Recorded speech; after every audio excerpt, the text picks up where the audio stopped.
Good morning, ladies and gentlemen, boys and girls, children of all ages. Welcome to At the Inn of Accolades and Awards. Today we are talking about the upcoming Academy Awards. I'm not sure what number they're on this year. 7,201.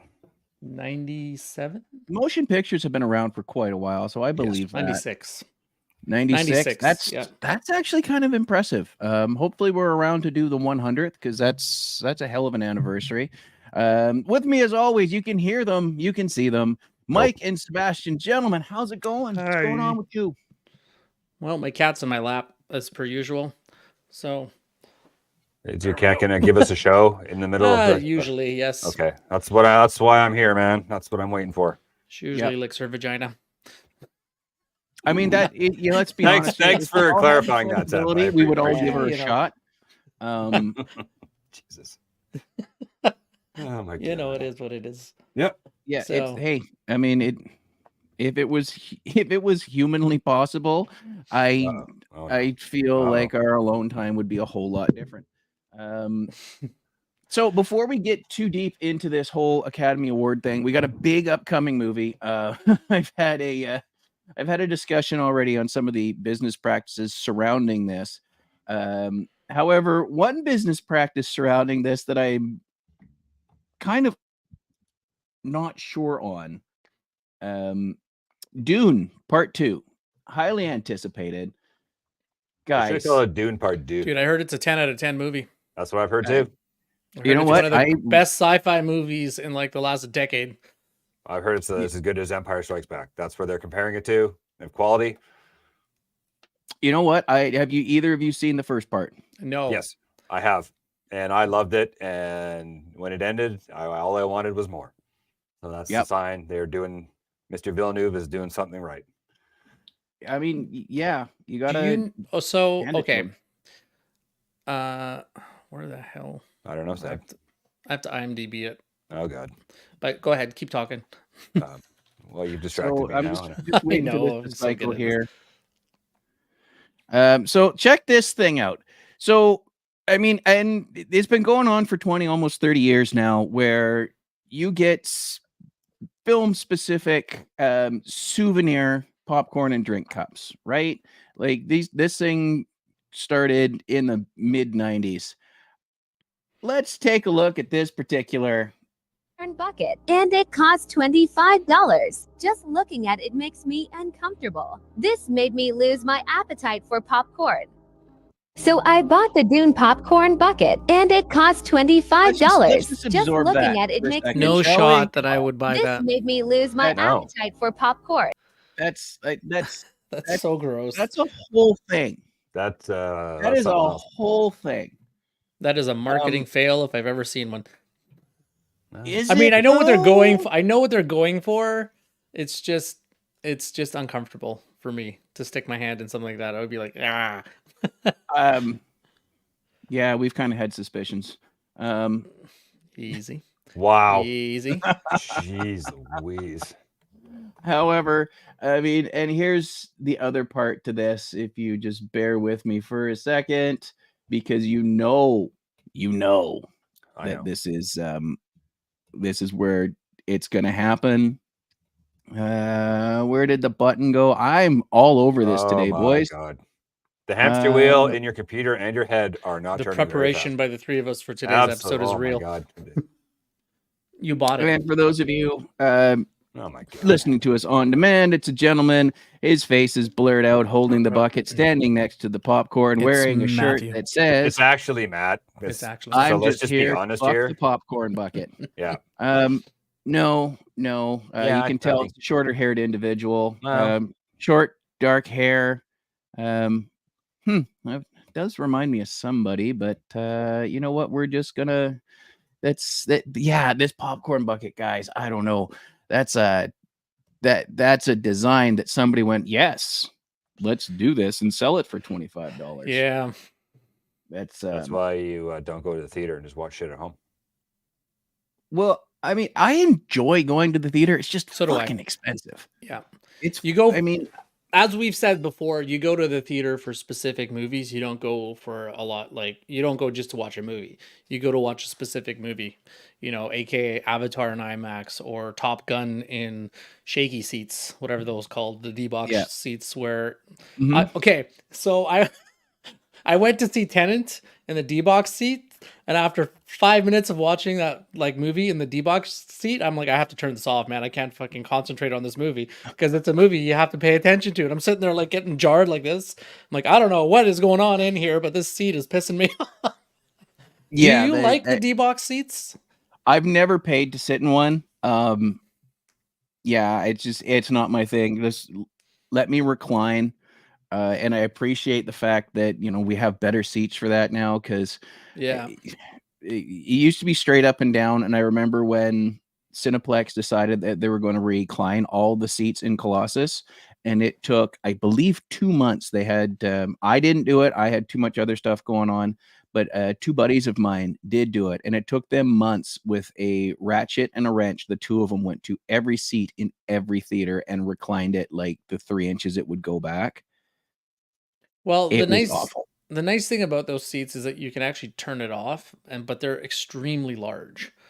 Like Yes. you're like sitting in like a couch pretty much, and you got like a table that you can unfold in front of you. They're pretty nice, but you're paying to just sit in a big seat then if you turn it off. I Yeah. will say watching Top Gun in that seat was definitely worth it. It's about the only movie that I would suggest.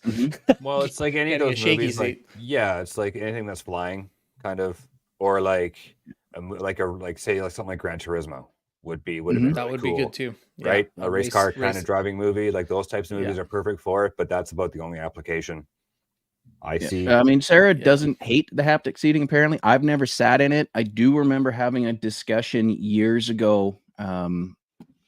I had the director of the IMAX and digital affairs out doing maintenance on my IMAX, and a couple of the GMs came out, and we all went and had dinner over at the Keg, and we were discussing the fact that the new big thing for IMAX was they had just sort of perfected it. They had tried it with a couple of movies, and they had just perfected turning a 2D 35 millimeter film into full 3D for the IMAX. They had just figured that out. I mean, there were stuff like a couple of Harry Potters and Superman, and a few others that had 3D scenes in and out of it. And they're like, "Oh, this is gonna be great. This is gonna be awesome. This is gonna be the future. We're gonna be sitting this." And I just said, "No, it's not. No." And they looked at me like I was an idiot. And I'm like, "Here's the thing: the public's gonna get used to it, and then we're gonna need something else, and we're gonna need something else, and it's going to come back to they're gonna have to figure out a better way to get the pod, which was the bar and the lounge restaurant in inside of Colossus, which is now it's been gone for 20 some odd years." Into the theater, and they've done that with the VIP theaters. You're going to have to do something bigger and better with the screens. You're going to have to do something bigger and better with the seating, and all that's come to pass. It really has, especially in the digital era when it's a little easier to I like manipulate the these VIP things. seating. I love it. I think it's great. You got that little love seat sort of thing. You flip the arm up. You can have a cuddle with whoever you're with. It's fantastic. But that's what I'm The talking about, though. It's like a movie's going to a movie now is an event. It's like going to a Mhm. hockey game. It's like a one-time deal. Maybe you go see 1 or 2 movies a year, maybe 3, if Mhm. that, and then the rest you watch at home. But you pick Yeah. and choose which movies you go to with a date and make it an event. Instead of like back in the day when we were kids, it was like $8 for a movie. Yeah. You go every week to see a movie. Mhm. But you just Well, and then, nobody can afford that these days. but even then, and I would learn later on that it's because film prints and copies of movies are on a lease to own model. So the longer a theater has it, the more money from the ticket price stays in the theater company. It slowly comes down from the high 90s.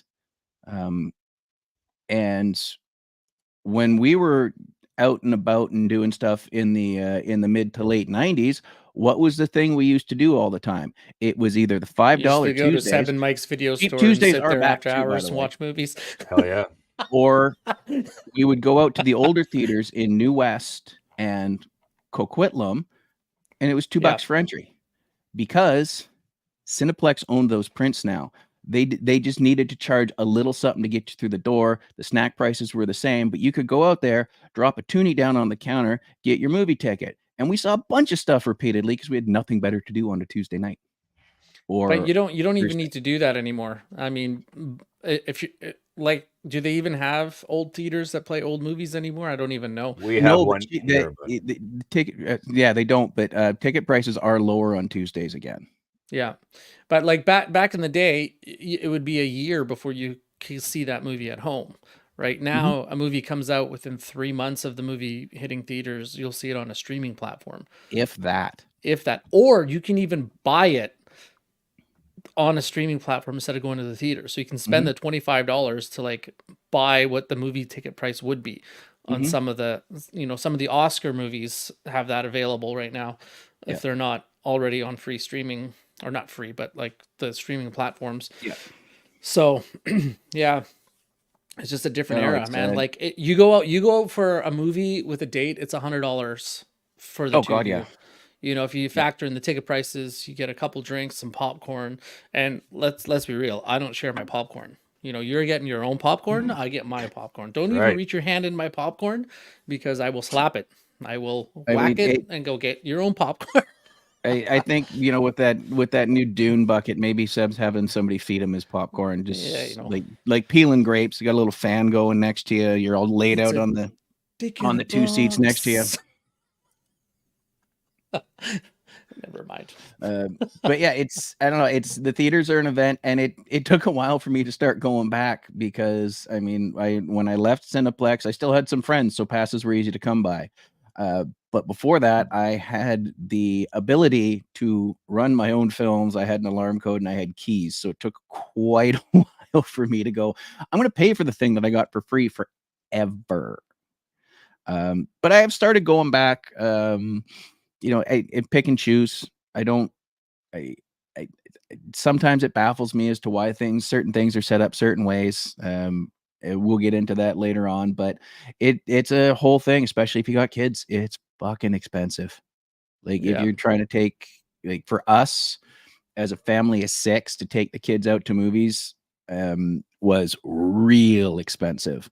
Now most of the kids work, and it's not a thing that we can do anymore because nobody has a schedule. But when you're just dragging all them through the theaters and everybody needs their popcorn and everybody needs a drink and nobody wants to share, and this one wants butter and this one doesn't. Yeah. Well, it's difficult to share popcorn because then you have to consume at the other person's interval, so to speak, because you don't want to eat too much. Like you want to share. There goes my cat again. There it is. There she On goes. cue. Look at that. You get in there. I Deep. swear she only cleans herself on Saturday mornings. She's like, I'm on camera. I'm gonna display my gymnastic skills, my stretching ability, I guess. You know what's up? You want to see it? We're a weird version of OnlyFans here. We're not making no money. Dude, Anywho, I don't even remember the last movie I saw. It might have been Indiana Jones actually last year, almost a year ago. To be perfect, I can't. No, it wasn't. It was Oppenheimer. That was the last movie I saw in the summer. We'll get into that shortly. We hit up a Cheap Tuesday a couple weeks ago, and we saw Argyle, which I didn't realize was actually part of the Kingsman sort of universe. So if you enjoyed the Kingsman, you'll enjoy Argyle. I really enjoyed what they did there. Some of it you can sort of see coming a mile away. I heard it was terrible. I think they did a good job. It was more than I expected, and maybe that's why I liked it more, is because I didn't expect a whole lot out of it. But it was a good call, and it was much fun was had by all. Anyways, we're losing Mikey here, so I'm gone. Yeah, I'm out. Mike's always gone. I'm lost. I'm not always okay. gone. So give us a run. Hit us with some Academy Award stuff here, Seb. Tell us what's going on. So, to be honest, this year's Academy Awards, I feel, is super poor. I could be wrong because I haven't seen all the movies, but there just seems to be a general lack of excitement for every movie except for Oppenheimer and Barbie. It's basically about Oppenheimer and Barbie. But like most people that I know have never seen half of the movies on the Oscar list or have little interest in seeing them. So I'm wondering why. Is it just a poor year because of the writer's strike for quality movies? Because like last No, year the there was, strike didn't affect this year. That would be next year will probably be even worse. but Yeah, like I'm last going to year, go with Mike on this. We haven't seen the fallout from maybe. the writer's strike yet as far as films go. We are starting to see it on streaming services, though, and we'll get into that Yeah. later on. But like you look back at the last year's Best Picture nominations, you had Everything Everywhere All at Once, Top Gun, The Fablemans, All Quiet on the Western Front, Avatar, Elvis, Tar. All of these movies were like interesting, and I wanted to watch all of them. But this year it just seems weak. Am I the only one in thinking that, or No, I think you're probably in the vast majority of people that think that. Yeah, I don't. I'm just looking at the Best Picture noms. I mean, I've seen the big two, Barbie and Oppenheimer. Well, there's a big three, but Killers of the Flower Moon. It's a 4-hour freaking movie, man. That's what I think. That's what's going to kill it. Is it's 4 hours freaking long. I consider that way down the list of possibilities because of its length. Nothing against the cast, the directors, or the writers. I just think they did that thing where it's just too long. It's too long. We've discussed this before, where the digital age has opened up a lot more freedom because for the consumer end of it, where directors can go just hog wild. You should have cut it in half. You should have done a Kill Bill to it. That's what 3 hours and 26 minutes. Scorsese makes, like The Departed was 12 hours long, and it's just everything he makes now is. But it doesn't feel that long though. Departed was good. Yeah, I haven't seen Killers of the Flower Moon, but I'm sure it's amazing. But that Mike's right. But maybe it wasn't meant for the theater. Like it was one of those movies where you sit down wherever you consume your content, and you sit down for this 3.5 hours or whatever it is, and you just get immersed in it. And it's an Apple production, so go watch it. I want to watch it. I'll be sitting on my couch watching it. It's just, I don't think it's meant for mass consumption, right? It's a 4-hour actors movie, right? I mean, there's that thing where if you do it right, a long movie can feel short because you've dragged the audience into it and it's paced correctly. 4 hours long, I'm going to watch that one at home. 3 hours and 20 minutes, I guess, but still. Like movies like Avatar that are full of it's nonstop CGI, I get bored after like an hour. Because you're not 15 anymore. Well, that's exactly right. I don't give a shit. You're there for the story now. I want story. I want to see the quality of acting and the quality of filmmaking and sort of, the beautiful camera work that some of these cinematographers can do. I don't want to see a CGI fest. I just don't care.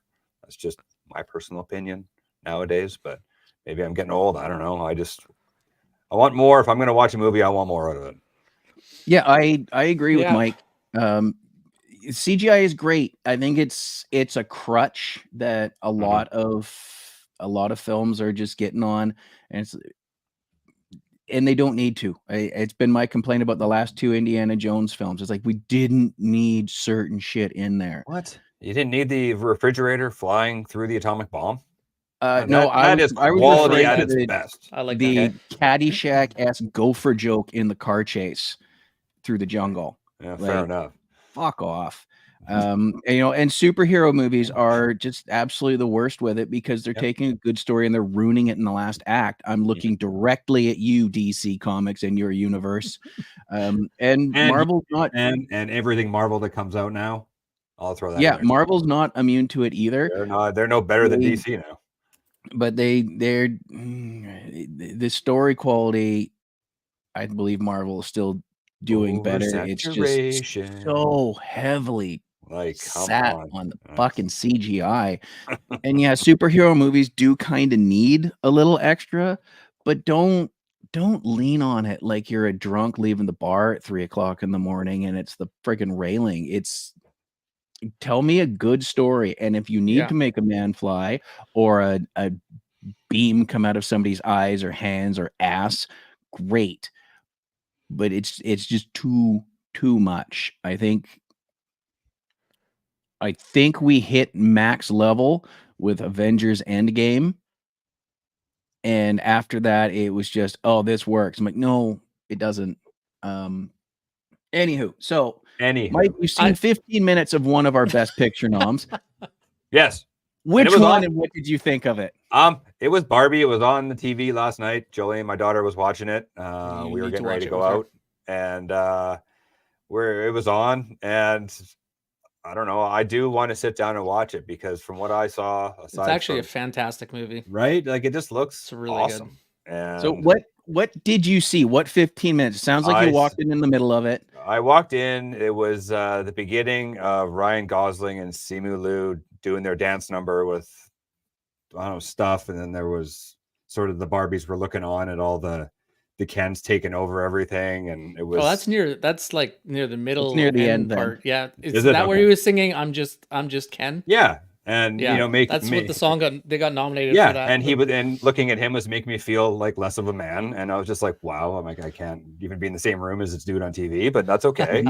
I don't know. I thought it was pretty cool, and yeah, you should definitely watch it. Like we were literally, I was putting my coat on, getting ready to go. So we were just kind of, it was on, and I was like, oh, hey, this is pretty cool. And I'm not one for giant dance numbers, but I don't know, it was fun. I think the fascinating thing about Barbie in pulp culture and in the world of what's going on is that the exact theme of the movie is being played out in live at the Oscars. So it's hilarious in a bad way, I guess, that just like the exact concept of the movie is playing for real. Yeah. And you're just like, wow, this is like, it echoes, the Oscars literally echo the movie about what the movie's trying to say about, the matriarch and the patriarch and all that kind of stuff. So they jumped right on that theme, like to the point where their Super Bowl commercial was 100% the Barbie movie.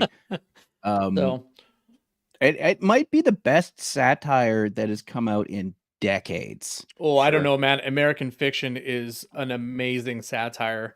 So I've watched American Fiction, Anatomy of a Fall, which is actually a fantastic movie as well, Barbie and Oppenheimer. And the whole concept of American Fiction is there's a really brilliant writer that can't write a bestseller, but he's a really good writer. And then he gets really frustrated because the entire population likes smut. They just like simple smut stories. So he writes one as a joke and it turns out to be a bestseller. And he's like, oh, come on. Right. So it's exploring the culture of like, you can, the analogy they use in the movie is that there's Johnny Walker Red, Johnny Walker Black, and then Johnny Walker Blue, right? Okay. Johnny Walker Blue is the best, but not everyone's going to want to drink it because some people just want to have a Johnny Walker Red. And the majority of the world wants a Johnny Walker Red because they can't afford. So the analogy that they use is like the thought process for the average person.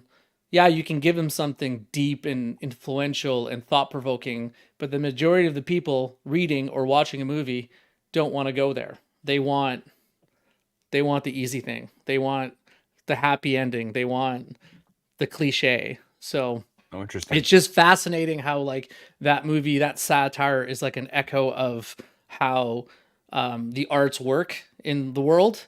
It's like, why is pop music so popular? It's because it's easy, it's simple, and it appeals to everybody. Yeah. Right. Whereas like people like Dream Theater is not for everybody, but yet it's way more complicated musically. Sure. But the majority of the people aren't going to like it. Yeah. So it kind of like talks about that in literature, about how most people want the easy read. That's why what am I thinking of here? Like romance stories are like the number one literature genre in the world, like writing romance stories. Absolutely. And it's a formula. The same thing happens. That the couple has to like make amends at some point near the end. So yeah. So, it's a fascinating movie just for the satire on American literature, or just not even American literature, just world literature in general. So, but that's a movie that I understand why it's nominated, but I cannot see it winning Best Picture. Like, it's going to go to Oppenheimer. It has to. Like, it's going to go to Oppenheimer. What can you...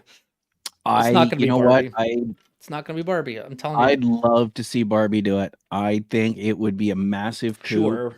Oppenheimer was great. I did sit through that a couple weeks ago. I think Barbie is gonna get the female vote, and I think it's It's not winning gonna be Best neck Picture. and neck. I would love to see the actual numbers come out when the winners are announced as to how close Barbie and Oppenheimer were, even if neither one of them win the Best Picture award. If it goes to something like Anatomy of a Fall or Zone of Interest, that fine. I want to see exactly how close, because I mean these two have been neck and neck literally since release. There is an Barbenheimer. an Barbenheimer. interesting scenario here where what's her name? Sandra Hüller. Mhm. Yeah, Sandra Hüller, who is in the main character in Anatomy of the Fall, is also one of the main characters in the Zone of Interest. So when is the last time Oh wow. that an actor has been in two movies that were nominated for Best Picture in the same year? So, and I watched Anatomy of a Fall, and I'm telling you, there is a very pivotal moment in that movie where, okay, so the concept of the movie, which is in the first like 30 seconds of the movie, is her husband, they live in a remote cabin, and her husband falls off the top part of their cabin and hits his head on the shed and then dies. Oh And geez. the whole movie, you're trying to figure out, did she push him, or did he commit suicide, or did he Mhm. fall? And you don't know. And you kind of go back and forth thinking that she did it, that she didn't do it, that maybe he got murdered. But so you never like can figure out if she did it or not. And so it's really fascinating to watch it. But the key element of that movie is there's in the middle part of the movie, they go back to a fight that the two of them had. And I'm telling you, that is the realest domestic fight I have ever seen in a movie. It Really? is so real, and the things that they say to each other are like meant to hurt, that you would say in a fight. And I'm just watching this for real, and the acting is phenomenal in that So one. right now, what I'm just taking out of that is we can have a very big insight into how Seb's life is gone by watching that fight scene.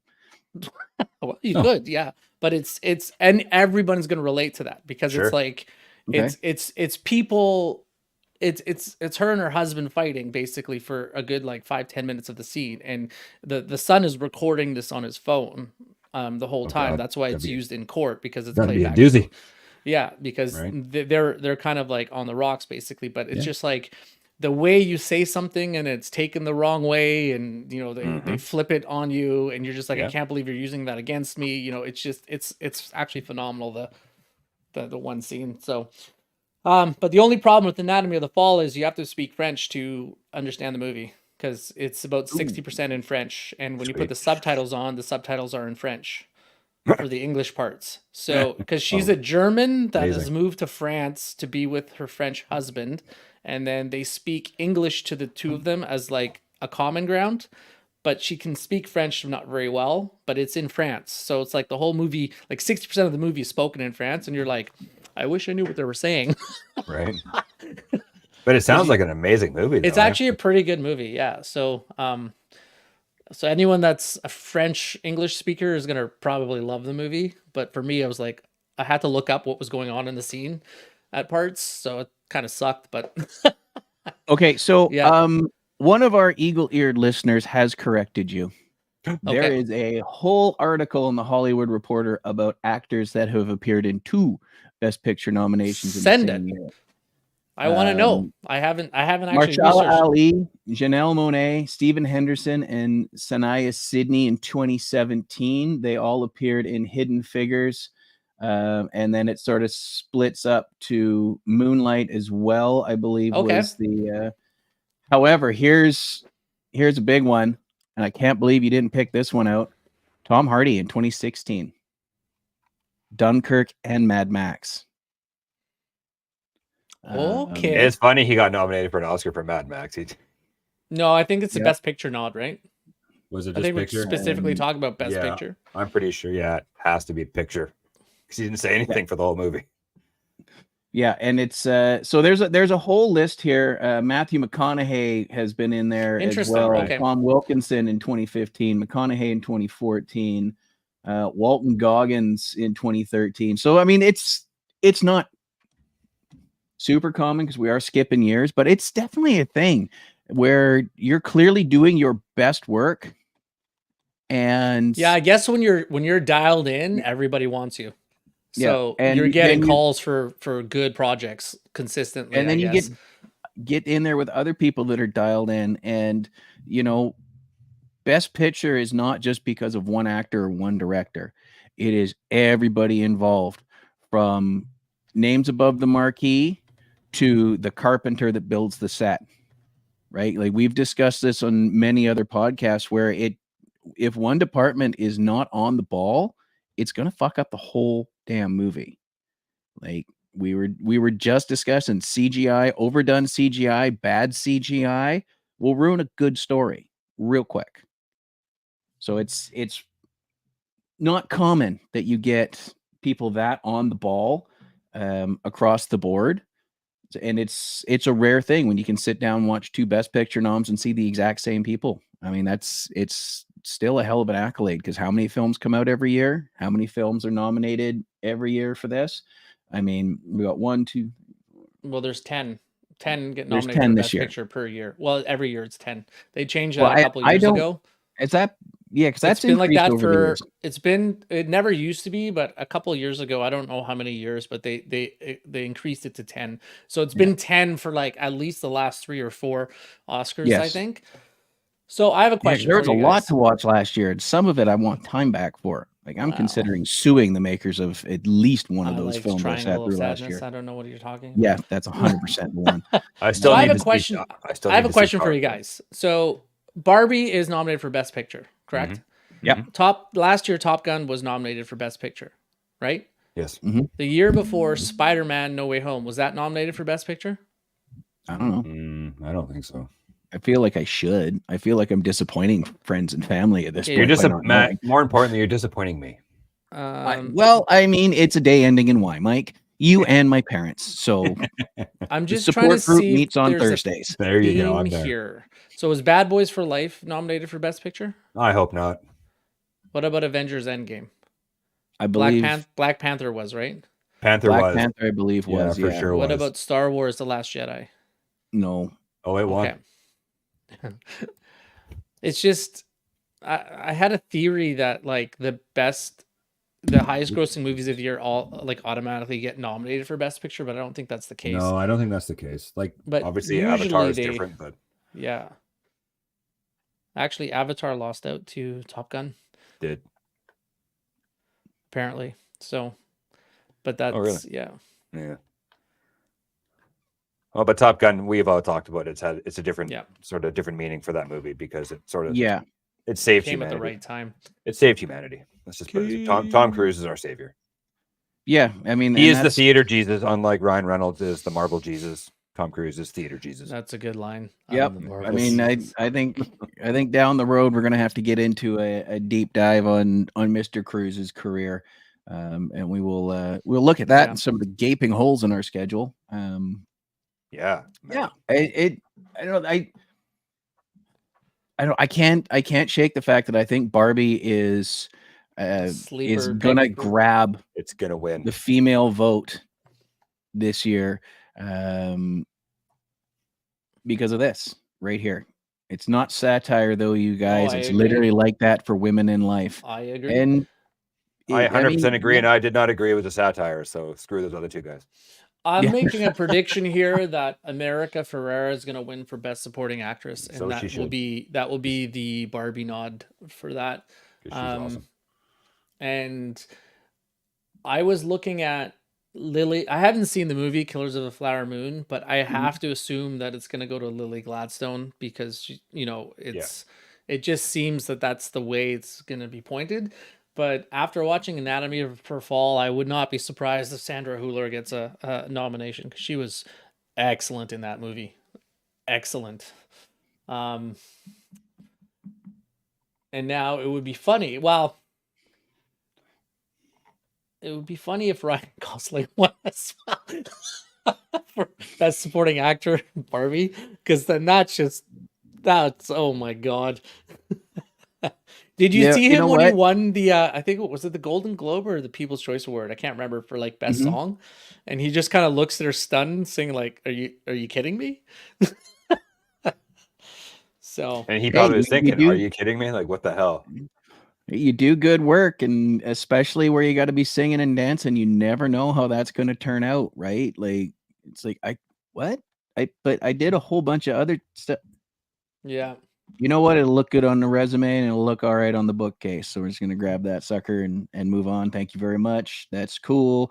And then sometimes you want to turn around and look at the other nominations and go, sorry guys, like I don't know. I had nothing to do with it. I just got there. Yeah.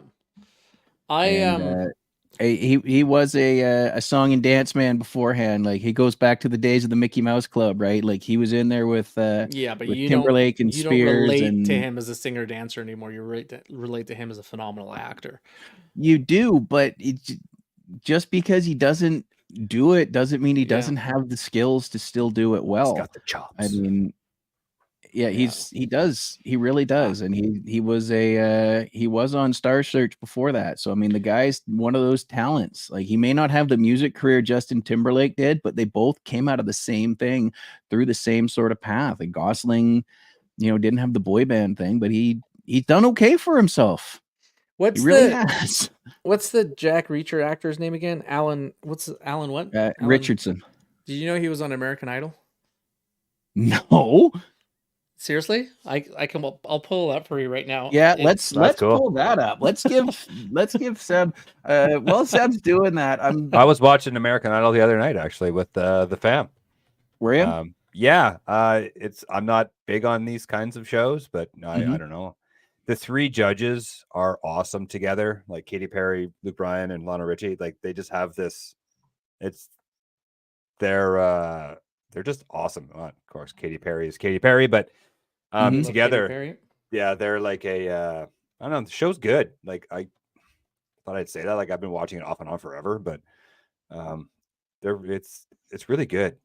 And Okay. I mean, yeah. I'm not big on that one. Like they're my not wife like and they're not like Simon Cowell where he's like this pompous guy. Rick.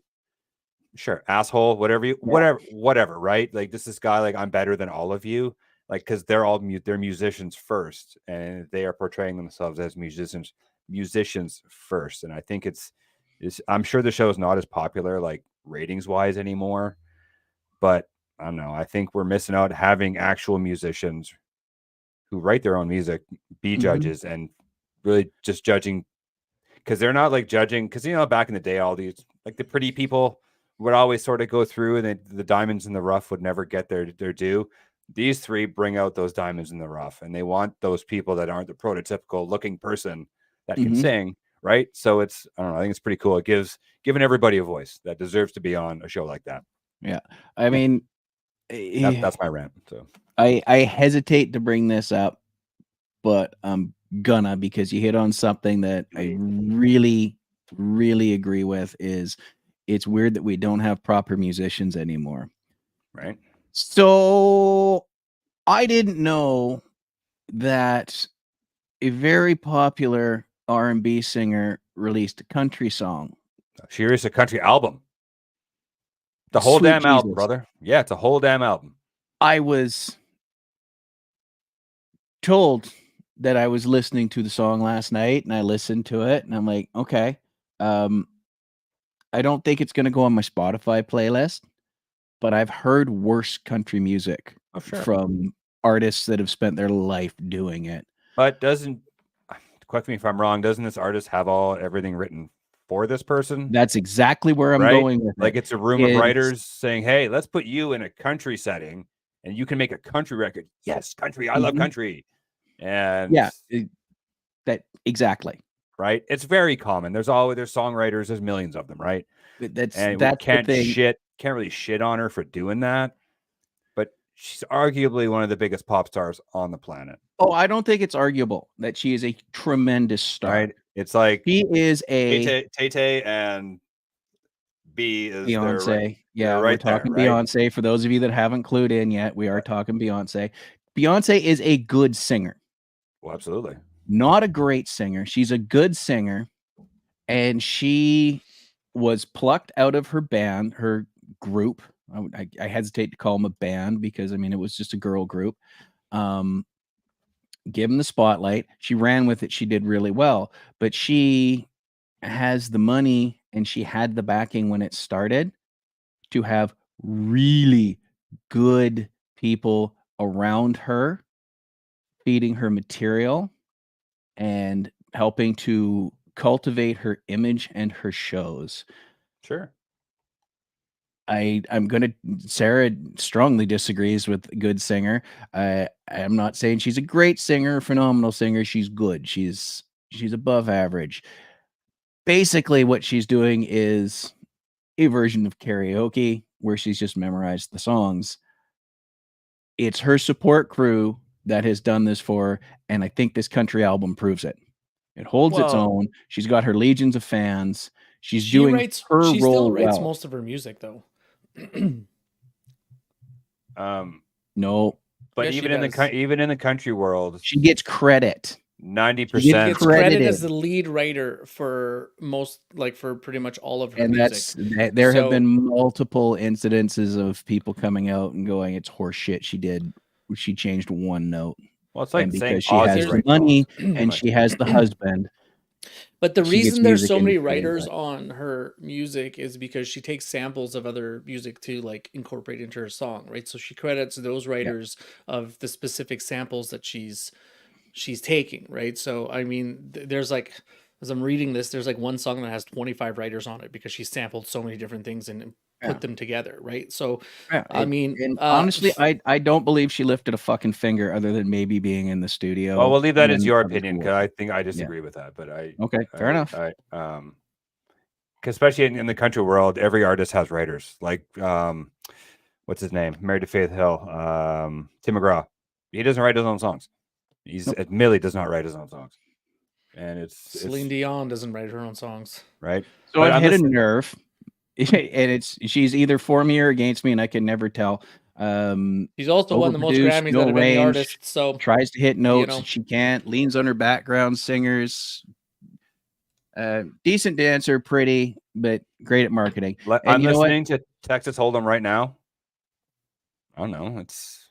If it came on in the background, I'm not going to hate it. It's not a bad song. Like, I don't know. I'd have to listen to it. It's not bad. Well, like Seb's got our Alan Richardson queued up. It's so let's really move bad along to quality that, though, 'cause- but I'm gonna play it anyways. So just cue it up.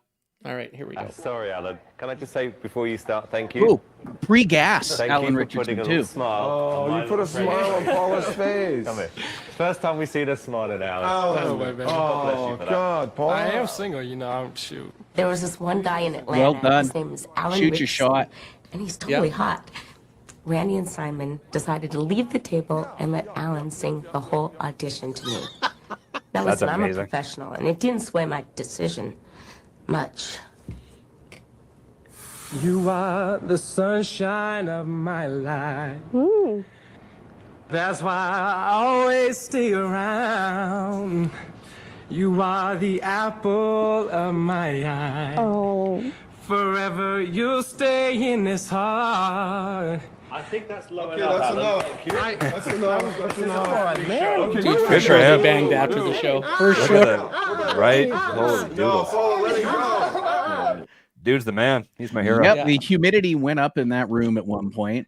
You know what? There's been a couple of times I've at karaoke just sung directly to a couple of people, and it hasn't always worked, but once in a while it's like, oh yeah, there's a special twinkle in your eye, Kate. I hit a nerve there, and I appreciate what he was doing because I mean he probably went in there knowing he wasn't gonna go all the way, but make an impact. And I like it. Skinny Alan Richardson, pre-gas. he was pretty good for young. him. That's like looking at I think he made the correct career choice though. Oh yeah, absolutely. He did fantastic. I don't even know if he was selected or not. I just know that they're It like doesn't he was matter. on a talk show. He won He the show. did not. Okay, he won. He the won the show. It was over. That was Absolutely. it. He won. He did not. I win support the this. show. Yeah. So let's take a quick look at best actors. Yeah, and looking at this, I've It's only I know who seen it's gonna be already. Like it's you're riding that Oppenheimer train, aren't it's you? gonna be Cillian You're riding Murphy's it year. hard. It's going to be. Pump up that It- ego some more for Mr. Nolan. I- Yes. Dude, he's It gonna wouldn't win upset best me if- direct. It's gonna win best picture. He's gonna win best director. It's definitely gonna win best film editing, and you got to believe Cillian Murphy is winning the best actor. Although I there's hope some so. word that Bradley Cooper's performance in Maestro, which I have not seen yet, is kind of amazing, right? But And Cooper's been in there like you think of him, you automatically go to The Hangover, but he's had a couple of best actor nods. He hasn't won, but he's quietly racking up the nominations in this category. And I think he the is going to have one of problem- those breakout years like Tom Hanks, and then we are never going to be rid of him. And I'm not mad at it because I think the problem that I've read with the movie specifically that it's being pushed into the Oscars instead of just being a good movie that people go, wow, this is a great movie. It's like tailor made to be an Oscar movie, so it's almost like fabricated to win Oscars. So just for that Yes. reason, people are just like, well, I mean, you're hitting all the notes. You know, they're nickel backing the movie to win an Oscar, basically.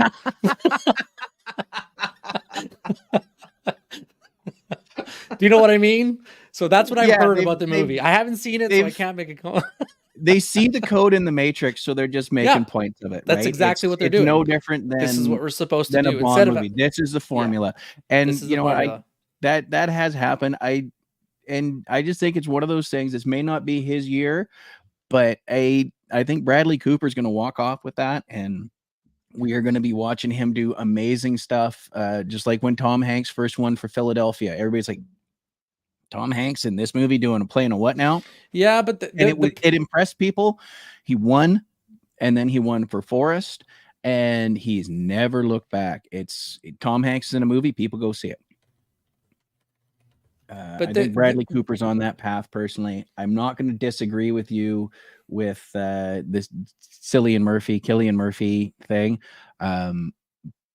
but I'm stuck on the fact that I think Barbie has hit a chord with the female voters, and it's going to get but Best it's a male dominated voting scenario for the Oscars anyways, because it's And all it doesn't matter. insiders. It's So- the same as the Canadian electoral system.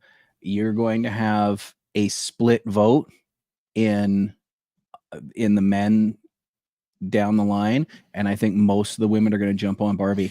Do you actually? I think the masses of the women that vote for the Barbie movie are going to outweigh the split vote between the other 9 pictures from the men.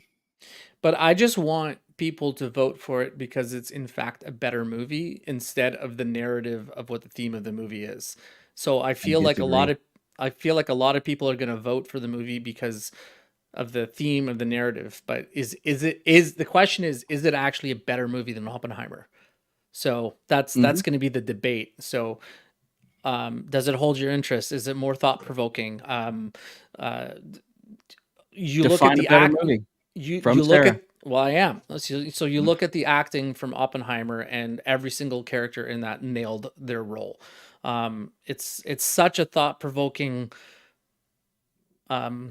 situation you're left with at the very end of the movie when you walk out of there. It's like it's something to like it sits with you, right? So that I guess I mean that's the question that I said at the beginning of this podcast is it's going to be a battle between Barbie and Oppenheimer, and the fact of the matter is that they were released on the same day in theaters as well. So it's a fascinating. Here's another question: when's the last time 2 Best Picture nominations were released on the same day?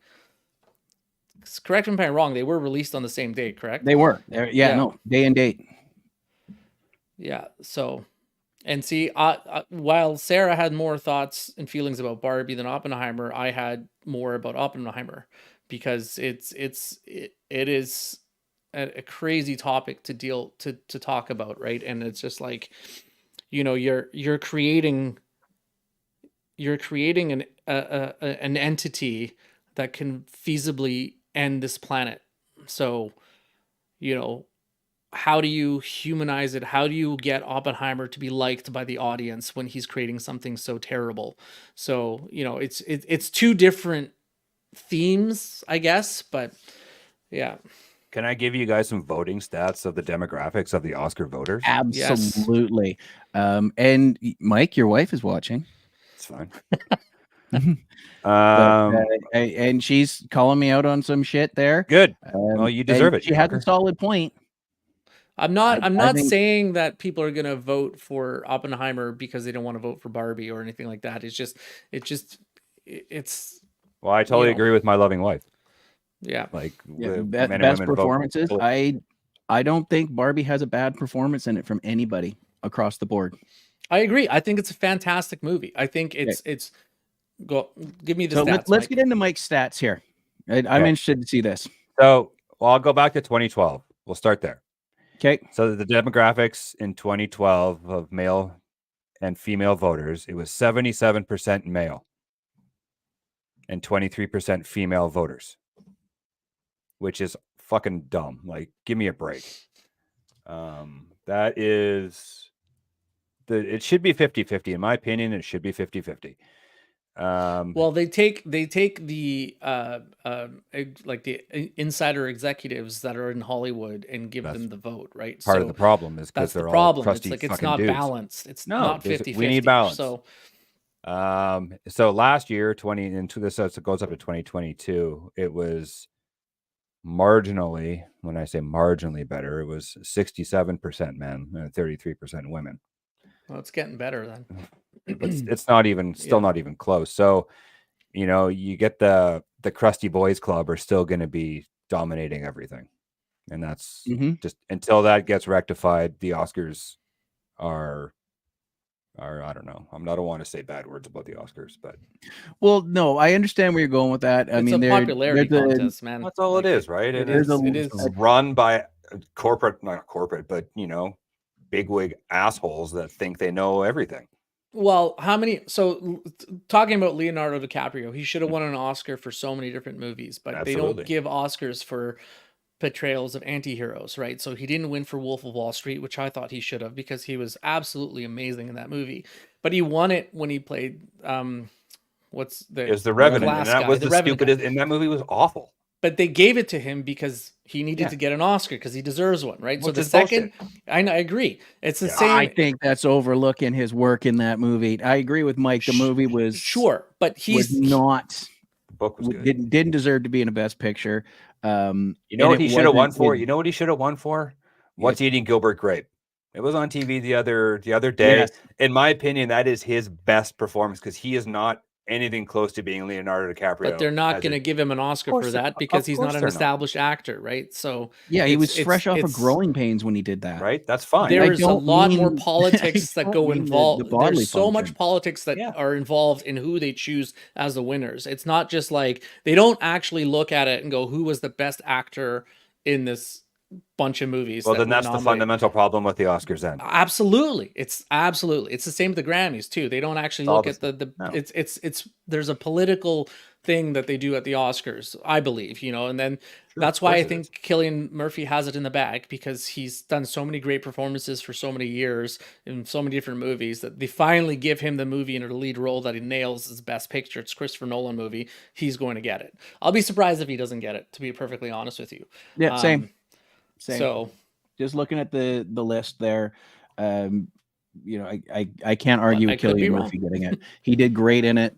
I don't think he's going to win it just on that argument. That's because he deserved it. He ain't going to win it. Dude, he's fantastic. I mean, that happens too. It happens every single year. Susan Lucci runs a support group for actors that have had this problem. Right. You know, and like 25 straight years of losing, and then she finally wins. Like whatever. Yeah. But I mean, you got to look at as well is we talk about going to the Leo thing. Who's he been up against? I don't think The Revenant was a very strong performance on his resume. I mean, there's a list of stuff he did better. Gilbert he's better, Grape better in Titanic. Yeah, I mean, Gilbert Grape topping it. The Departed. We can go on and on about that, but let's take a sports analogy here. some days that the top of the top is not that good.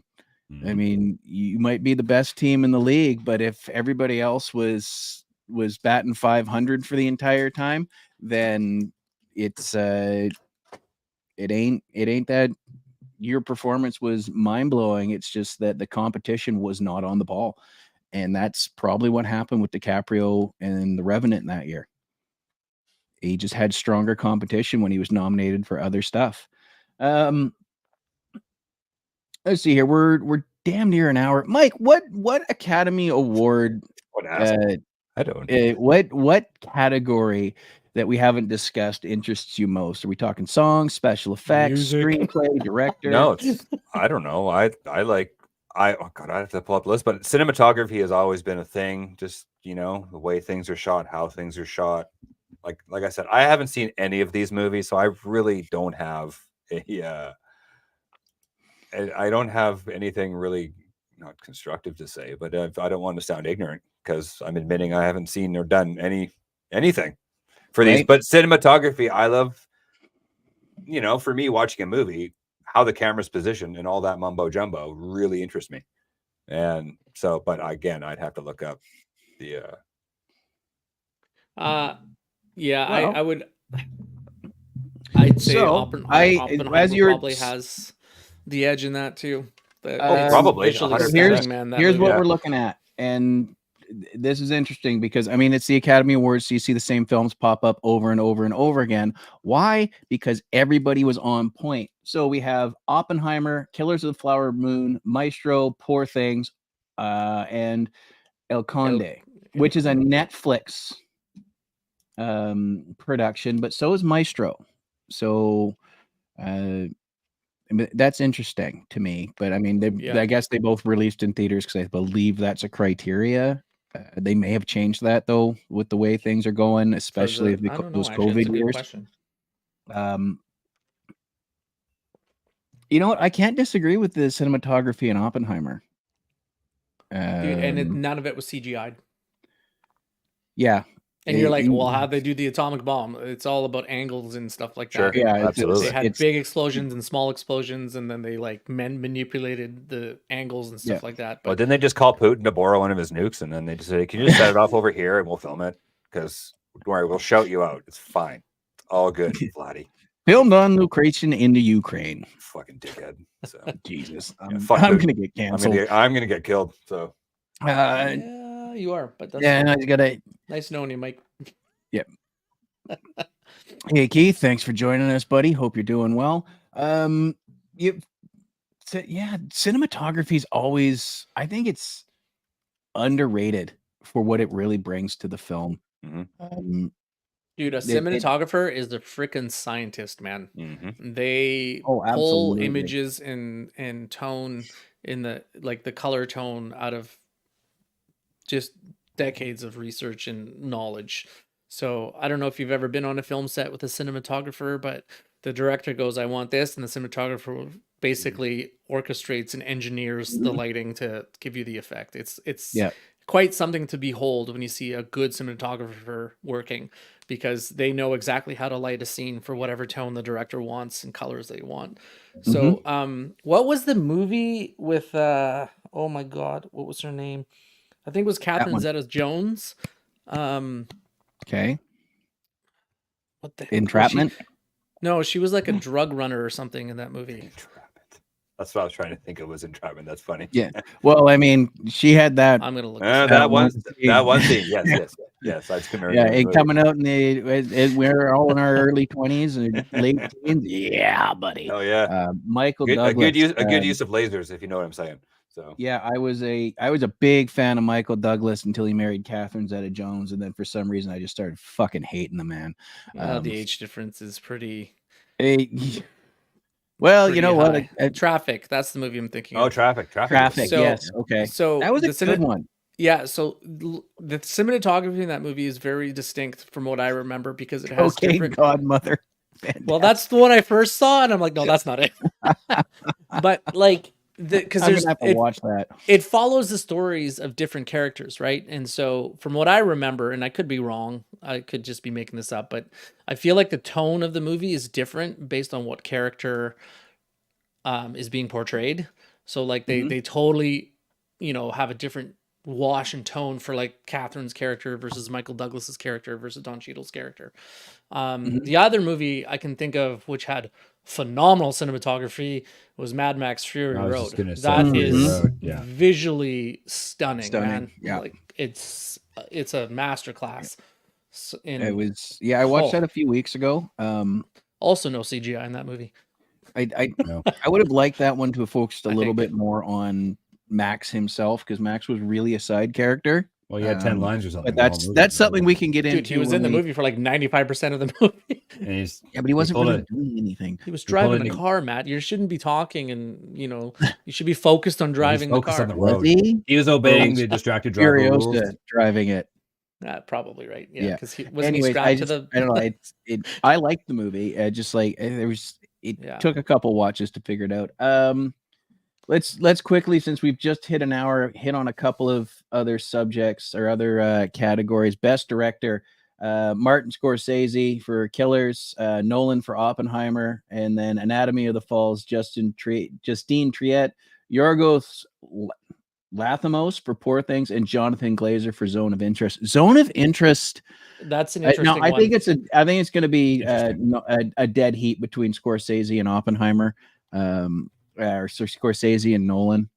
But Zone of Interest is do you guys know about this one? Have you looked this up? right now? Yeah, Yes, I'm just looking at it now. it's So it's an it's interesting the- concept. The wife of the top guy at Auschwitz creates this idyllic little garden paradise on the other side of the fence of Auschwitz. Oh my god.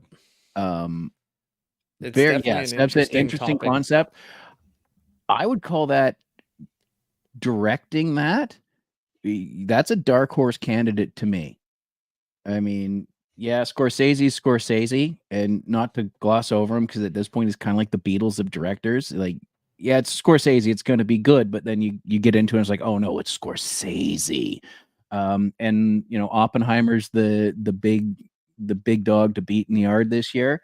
I think the Zone of I Interest would think is like a directing Zone of sleeper hit Interest would be- for some awards. Honestly, I've heard rumblings that it's a must see movie. Yeah. So, but it's just not well known. Yeah.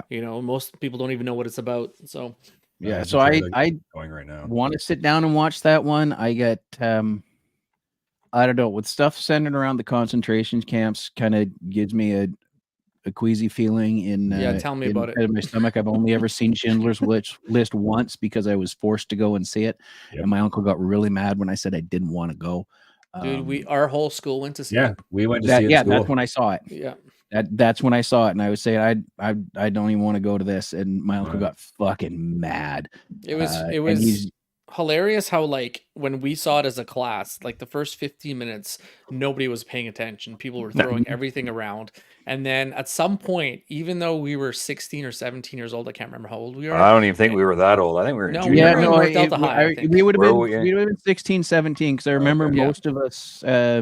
most of us were hopping rides with those people that had cars and driver's Yeah. licenses. And the lack of attention towards that movie was crazy. Like nobody was paying attention. But at some point, the movie grabs you, and within 15 minutes of the movie starting, the entire theater was silent. Yeah. Mhm. And like you just get so we graduated in 95, so that would have been grade 10 then, probably, 11. depending on when. I guarantee you. 93. Yeah, we Okay, were in 11. grade 10. We were in grade 10. Yeah, 11. Was it? Whatever. it could have been. Yeah, it Yeah, could because have been I after remember who September. exactly I drove Yeah. with to see that movie and who I was sitting next to. I can't remember Yeah, what I but had for breakfast it's yesterday, so fascinating what neither can I. It was fascinating what that movie did to like an entire classroom of whatever. Yeah. people, Morons. rebels that didn't want to pay attention, but everyone at some point, Well, I mean, we within were 15 we were minutes were- full Gen X, sure, fucking, right? Yeah, whatever. But and what does I'm- that tell you about the quality of the movie when it can grab the attention of 400 students that aren't paying attention, Uh-huh. and then And half of everyone us is were watching the baked. movie. I wasn't, but that parking lot, it looked Ugh. like there was a structure fire. Yeah. Anyway, Sure. aside from, I think just directing Zone of Interest would have been a huge challenge, especially to get it to the level it's at. So I'm really interested to see if that dark horse competitor can, unseat the king and get around the prince. I think that would be a hell of a feat. Sarah brings up a good point here. The design of the Barbie movie is done with minimal CGI, so it's all practical effects. It's all the sets that had to be created, and it's all done in, for the most part, the Barbie world was done in studio. So for set design is Well, they probably use that set that they use on like Mando and stuff for that big dome. They probably use that for a lot of it too. Yeah, I could mean, see yeah. Barbie. I could see Barbie Right. winning costume design and what is it? Set design? Is there one for set design? yeah, it's production design, I believe, Production is design, the yeah. category. I could see it winning for that. Also, do you know who was And- nominated for best original score? Again, John Williams. John Williams. correct. Correct. Just For give him the Indiana Jones. What? Oh, for Indiana Jones, yeah. Wow. How many? That's like every year he gets Yeah, nominated. they've had Like, 96 Oscars, and he's been nominated in 94 of them. Is that Yeah. that's crazy. That's so crazy, man. He's the Tom Brady of the Oscars. Yeah. He's always at the dance. He's Tom Brady before Tom Brady was Tom Brady. Like, he is the original GOAT. Yeah. So for production design, we have Barbie, Oppenheimer, Killers of the Flower Moon, Poor Things, and Napoleon, which is one that I've been meaning to check out. That has hit the streaming services. Stream now on Apple TV Plus. For some Yeah. reason, I don't want to see it. I don't want to see it. I don't know why. I just I don't know. Yeah, I mean, I thought it looked interesting when I saw the trailer was the word I'm looking for, and it's just sort of fallen off my radar. Every once in a while, it comes across when I'm looking for something to watch. It'll pop up, and I'm like, I don't feel like getting into this one right now. Yeah. And then I watch something like Halo. And then movies like that where like Napoleon doesn't have a French accent kind of bothers me. Yeah. So, did it bother Yeah. you in Chernobyl when nobody had a Russian accent? Yeah, like it should be. I didn't. A little bit. It made sense. It bugs to me though. a little bit. There's- I didn't watch too much of Chernobyl, but I was just like, Oh, okay, that's phenomenal. I know it's on the list, right? It's on. But the never- here's kind of my take on it, because nobody had, everyone used their own accent, so it would be like the equivalent of understanding it in Russian with just different Russian accents. Do you know what I'm saying? Mm-hmm. So it's So like I think within the Russian language, there's different dialects of Russian, Sure, right? of So course. instead of having everyone fake a Russian accent terribly and go to like, speech coaches, they said, screw all that. We want the performance is what's most important, and the acting is what's most important. So we don't want to mess around with people trying to perform these dialects. So we'll just let every actor speak in their natural tone so that they can get the best performance out of them. So that's kind of the way I took it, and it for some reason it just works. It just works in that. It doesn't always work. It's like No. watching Robin Hood and Kevin Costner's talking in his American accent, and you're like in Nottingham. Well, because it's everyone like, else is talking in a British accent, so it's just like, okay, well, yeah, make the effort, I Okay, guess. so right. there is a movie where I think they really ignored trying to get the Russian dialect down, and they did it in the best possible way. And this gets made fun of a lot because the Russian sea captain had a Scottish accent. I'm Oh, talking I was about the thinking Hunt of for Red Connery. October. Yeah. They did Russian speaking for a while with subtitles, and there's the scene in Ramius's cabin when he's talking to the KGB guy or the whatever he was, and they're speaking in Russian, and they're talking about the Oppenheimer's book, as a matter of fact, and quoting the "I am become death" line. And they pan the camera down, Destroyer of Worlds. and then they pan it back up, and they've switched from Russian to English. And the way they did that was to say, it's like, look, we're not going to make you read subtitles here. They're speaking Russian. We're we're going to give you a dialogue switch so you're not reading subtitles for the entire movie. I It didn't was a actually very have a problem subtle with that. nod. What's that? I didn't actually have a problem with that. No, I thought didn't it either. made And I think sense. that was I the thought right it way made to sense do it. for they Right? did it in a And I- creative way, right? Yeah, So and I think that's the way they should go about it. However, a lot of people didn't really get what they did, so that's why Connery gets shit on for, being a Russian sea captain talking like James Bond.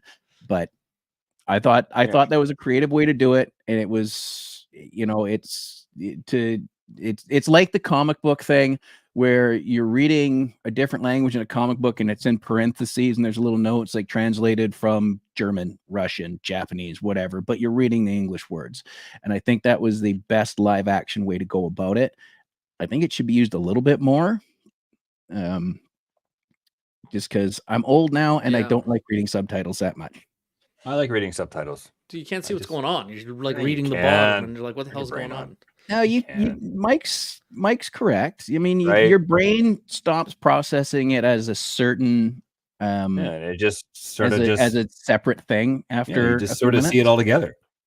Yeah. right? I was watching House of the Dragon with someone that put on the subtitles because the English was problematic Mm-hmm. for them, and I was just like, Wow. it's so freaking distracting. I mean, I get it though. I get Mhm. Sure. Yeah, I mean, we use closed captioning around here a lot just because we got other stuff going on in the house, and sometimes we're on the background, or our group chat's blowing up, or we're dealing with kids, or we're trying to make, just doing other Yeah. things, or it's late. Like if my wife or I are falling asleep, the other one tends to turn the TV volume down to 1 and put the subtitles on, or put the closed captioning on, and go about that way, just as a bit of a sign of I'm not being a dick to you.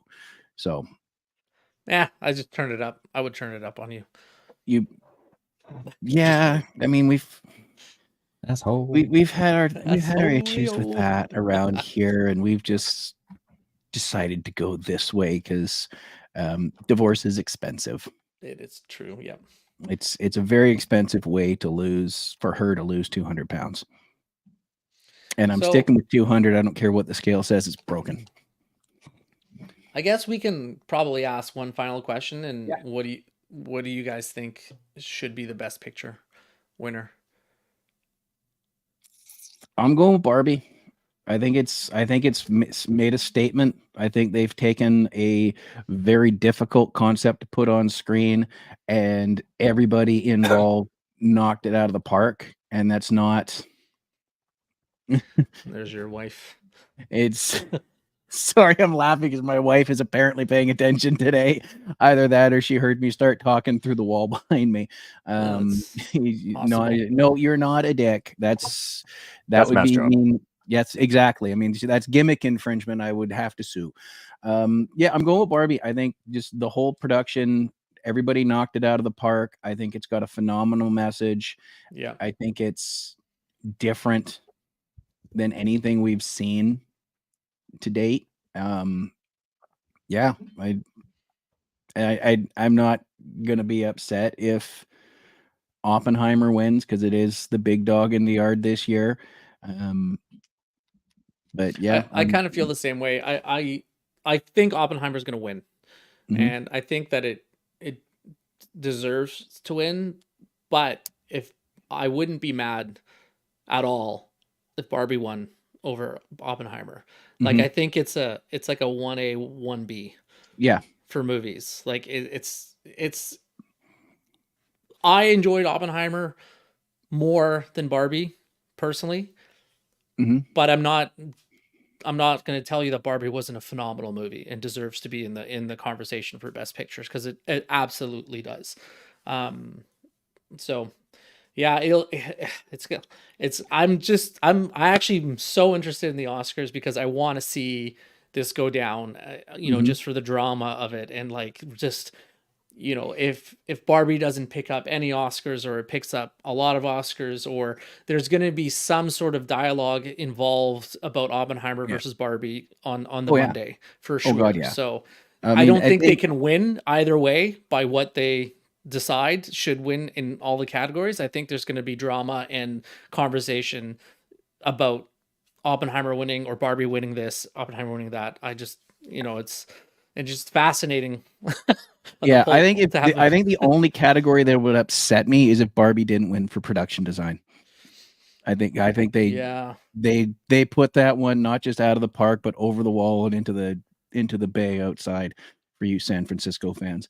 Well, to be fair, we haven't Mike- seen Killers of the Flower Moon, so and you know, that and might be. that's the other thing is we're talking like it's a 2-horse race, and it's not. Yeah, because you guys there's- are, and I'm gonna deviate because Okay. you guys are just on this Oppenheimer humping train, and I'm over it. Because it's I'm not awesome on movie. the Oppenheimer humping train. I'm on the other one.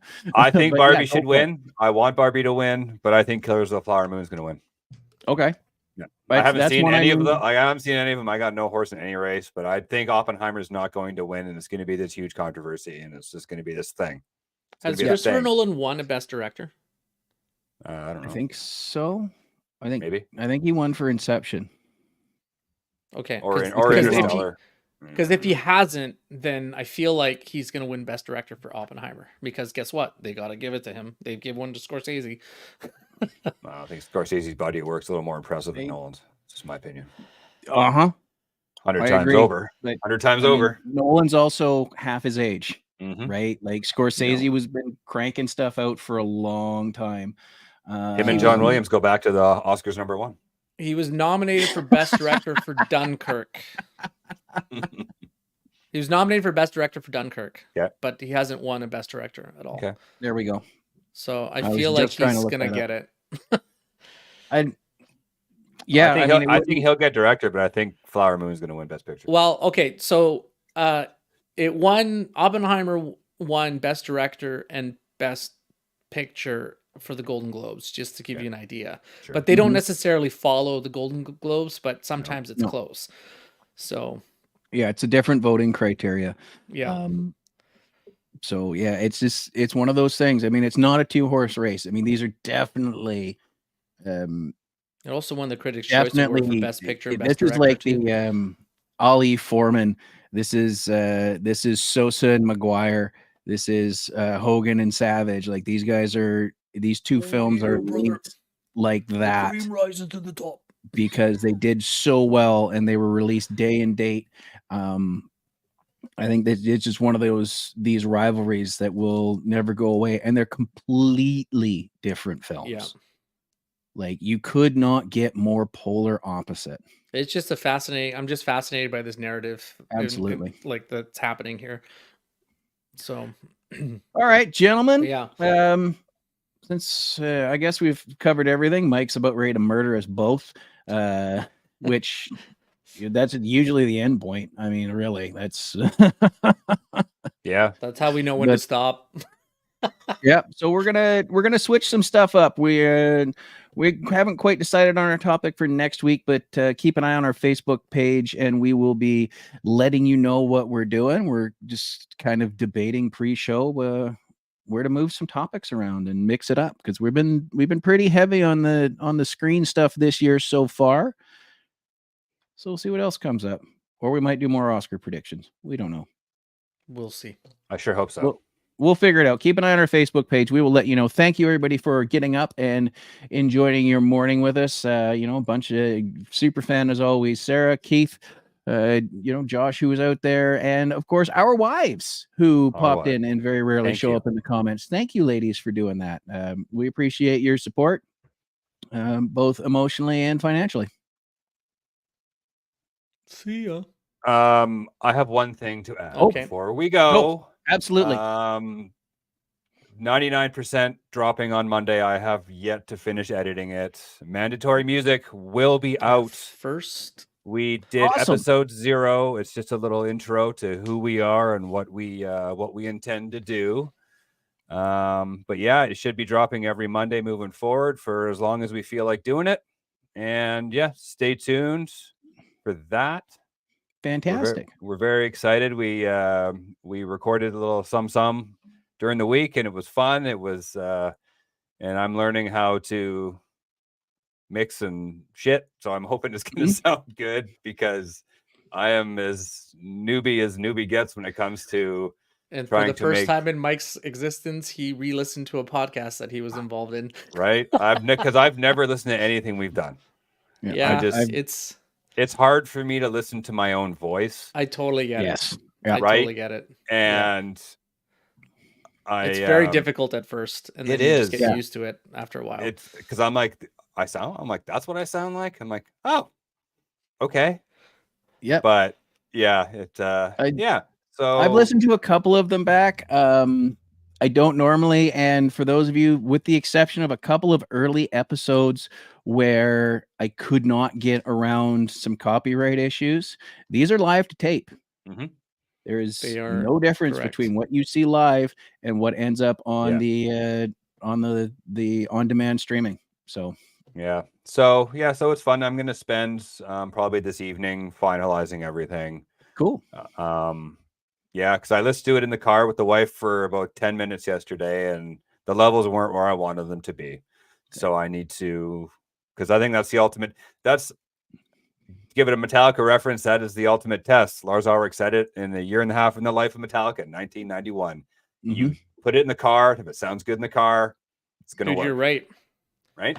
Yeah, So it's Yes. the- And the- so where are you dropping this one initially?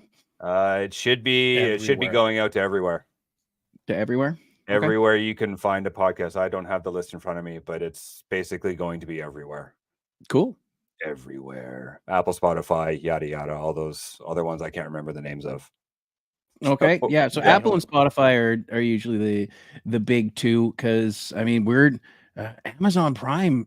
No, Google Podcast is going away, and we lost Stitcher really? earlier this year as well. So Mm. podcasting is, Mhm.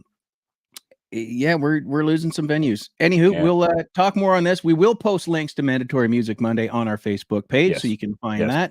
that.